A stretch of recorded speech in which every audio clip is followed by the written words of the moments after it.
코로나19 장기화에 따라서 인천 지역 복지 사각지대의 경제 불안은 점차 커지고 있다고 합니다. 상황이 이렇다 보니까 복지 사각지대에 대한 지원책이 확대돼야 한다는 목소리가 커지고 있는데요.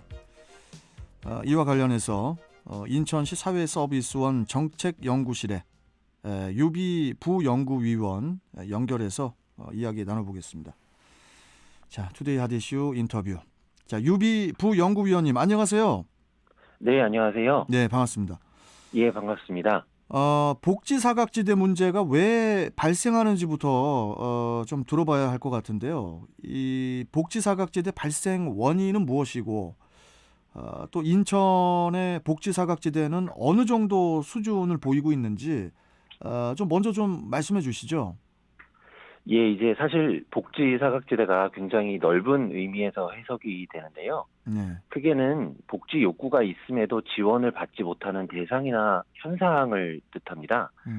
여기에는 이제 크게 두 가지 원인이 거론이 됩니다. 네. 하나는 우리 사회의 많은 사회보장 제도나 서비스가 기본적으로 복지 욕구가 있는 분들이 스스로 신청을 하는, 즉 신청주의에 기반을 두고 있다는 것이고요. 다른 하나는 사회보장 제도가 이제 한정된 틀 안에서 그렇죠. 집행이 된다는 점입니다.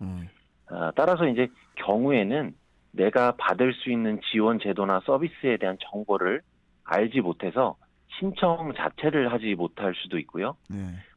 다른 경우에는 신청을 하였는데 지원을 위한 심사에서 탈락을 하게 될 수도 있습니다. 그렇죠. 또 한 경우에는 이제 심사를 위한 제출 서류 등의 준비 과정이 복잡해서 스스로 포기를 하는 경우 역시 존재하고요. 네. 다시 말해서 이제 복지 사각지대라는 현상 아래는 다양한 유형의 이제 사각지대 집단들이 존재합니다. 이 사각지대의 규모에 대해서는 현재 각 지자체별로 정확히 몇 명이 존재한다고 이제 추산하는 자료는 많지 않습니다. 네. 이유는 사각지대가 많은 제도나 서비스에 걸쳐 있기 때문입니다.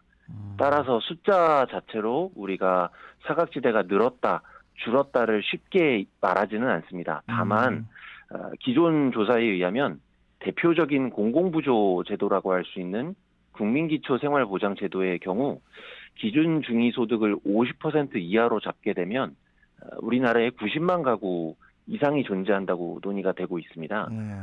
아울러 이제 인천의 경우에는 전국 광역시 중에서 인구 변화가 큰 지자체 중에 하나이고 노년층이라든지 1인 가구 증가폭이 큰 만큼 사각지대 발굴과 지원의 필요성이 큰 지자체다라고 말할 수 있겠습니다. 뭐 그러다 보니까 이제 이번에 우리 유비 부연구위원께서 인천 복지 사각지대 발굴 및 해소 방안 연구를 진행을 하셨더라고요. 예. 이 연구 대상자의 기준은 무엇이고 또 코로나 이후에 복지 사각지대의 소득 변화를 조사한 결과 이전과 달리 소득에 어떤 변화들이 나타났는지 이 부분도 좀 짚어주시죠. 예, 이번 연구의 조사 대상은 인천시의 복지안전벨트 제도의 소득 기준을 적용하였는데요. 구체적으로는 4인 가구 기준으로 월 소득 403만 원 이하의 가구, 즉 중위소득 85% 이하, 그리고 가구 재산, 부동산이나 예금, 보험 등을 의미하는데요. 이것이 1억 8,800만 원 이하, 금융재산이 1,000만 원 이하인 가구입니다. 최종적으로 연구에는 인천 시민 1,000분이 참여를 해주셨고요. 코로나 이후의 소득 변화를 살펴보면 전체, 즉 인천 시민 1,000분의 소득 변화가 아주 크다라고는 말하기는 어렵습니다. 그러나 이제 중요하게 주목해야 될 점은 앞서 말씀드렸던 사각지대의 다양한 유형들 중에 기존의 국민기초생활보장제도라든지 이런 기존 지원을 받고 계셨던 가구의 소득 변화는 크지 않는 대신 제도를 신청하지 못했던, 않았던 미신청 가구의 소득은 코로나19 이후에 감소했다는 응답이 높습니다. 그래요. 더불어 이분들의 고용신분 역시 직접적으로 변화가 있거나 혹은 불안감을 느끼고 있다는 응답이 높았습니다. 이제 이러한 결과는 기본적으로 코로나19와 같은 재난 상황의 파급력이 경제적인 부분까지 많은 영향을 미치고 있음을 나타내고요. 더불어는 일종의 보호체계라든지 지원체계의 테두리 안에 들어와 있는 분들이 상대적으로 안정적인 소득이나 고용 안정성을 보인다는 점에서 사각지대의 발굴의 필요성을 방증하는 결과라고 생각할 수 있습니다. 예. 이 코로나19가 계속 이렇게 지속이 되면은 아무래도 그 복지 사각지대가 확산될 우려가 또 있지 않습니까? 이게 어떤 이유 때문이라고 보세요? 이제 가장 중요한 이유 중에 하나는 코로나19의 파급력이 모든 사람들에게 동일하게 나타나지 않는다는 점인데요. 에, 이게 사실 코로나19 확산 이전에도 분명히 우리 사회에는 복지 사각지대를 해소하기 위한 여러 제도나 서비스가 존재했거든요. 예, 예. 예, 코로나19가 확산되면서 기존 복지 욕구를 충족시키고 지원하는 제도나 서비스가 제공되기 어려웠다는 점에서 중요한 것 같습니다. 예. 일례로 사각지대의 여러 현상 중에 아동이라든지 노인, 장애인 분들에 대한 돌봄 서비스의 사각지대 역시 존재가 그렇죠. 하는데요. 예. 코로나19로 인해서 대면 서비스가 제한이 되기 때문에 새로운 형태의 돌봄 서비스 사각지대가 발생을 하게 됩니다. 구체적으로 아동의 예를 들면 코로나19 이전에는 아동들은 등교를 하게 되면 하루 24시간 중에 상당 부분의 돌봄이 해소가 되었거든요. 그렇죠. 근데 이것이 코로나19로 인해 등교가 제한되면서 돌봄의 공백이 발생을 합니다. 게다가 경제적인 여유가 없거나 부족한 분들 혹은 주위에 돌봄을 제공해 줄 수 있는 가족, 주변인이 부족한 분들은 이것을 대체할 수 있는 서비스를 구매하거나 유지하기가 굉장히 어렵습니다. 예. 자연스럽게 사각지대 규모나 형태가 커지고 다양해질 개연성이 크다고 볼 수 있을 것 같습니다. 그러니까 이제 코로나로 인해서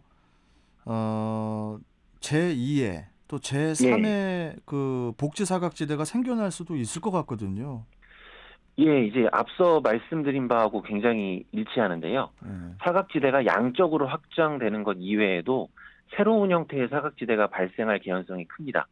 예, 기존 보호 체계나 서비스가 적절하게 작동할 수 없게 되면서 양적, 질적인 변화가 도래한다고 볼 수 있고요. 예. 그래서 이에 대한 대비가 굉장히 중요하다고 하겠습니다. 그렇군요.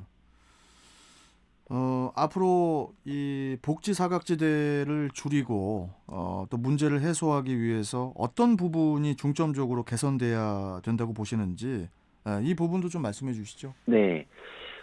일단 연구를 진행한 결과도 그렇고요.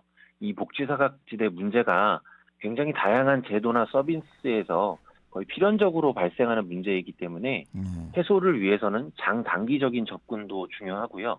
다면적으로 접근하는 것도 필요하다고 생각합니다.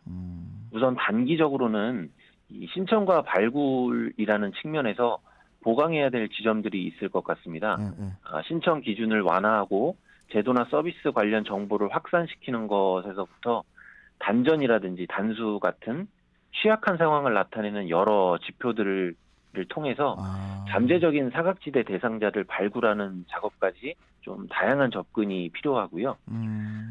이 과정에서 중요한 것은 기존 사각지대의 대응 체계의 양적인 질적인 신장이 중요합니다. 예, 사실 근데 이것이 장기적인 측면에서 접근을 해야 되는 것이기 때문에요. 예, 예를 들자면 보호 체계가 직접적으로 발굴을 하는 것 이외에도 우리 주변의 이웃이라든지 시민분들이 주변의 취약 계층이나 대상자분들한테 관심을 갖고 정보가 공유되면서 신청과 지원을 도울 수 있는 자연스러운 풍토가 조성이 된다면 사각지대 해소의 효과성이라든지 효율성이 크게 담보가 될 것 같습니다. 예, 물론 이제 거듭 말씀드리지만 이러한 풍토가 하루아침에 조성되는 것이 아니기 때문에요. 그렇죠. 정책과 서비스 등의 다양한 측면이 아우러지는 것이 중요합니다. 예, 그리고 이 과정에서 복지사각지대에 대한 조사 연구 등이 뒷받침된다면 정책의 효과성이라든지 당위성을 보완해 나가는 데 큰 도움을 줄 것이라고 생각합니다. 예. 옆집에 뭐 누가 사는지 젊은이가 사는지 어른이 예. 사는지 서로 타치를 안 하는 그런 세상이 되다 보니까 네, 예, 맞습니다. 그런 예. 가운데 취약계층이나 대상자들을 좀 관심을 가지고 우리 이웃들이 시민들이 주변을 좀 살필 수 있는 그런 풍토가 아까 말씀하셨는데 참 그게 쉽지가 않아요.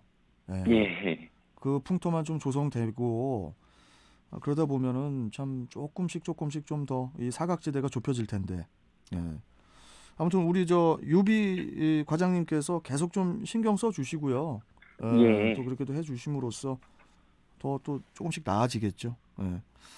계속 좀 고생해 주시고, 자, 오늘 말씀 잘 들었고요. 저희는 또 다음에 또 뵙도록 하겠습니다. 고맙습니다, 예, 과장님. 감사합니다. 예, 네. 감사합니다. 자, 지금까지 인천시 사회서비스원 정책연구실 유비 부연구위원과 함께 했습니다.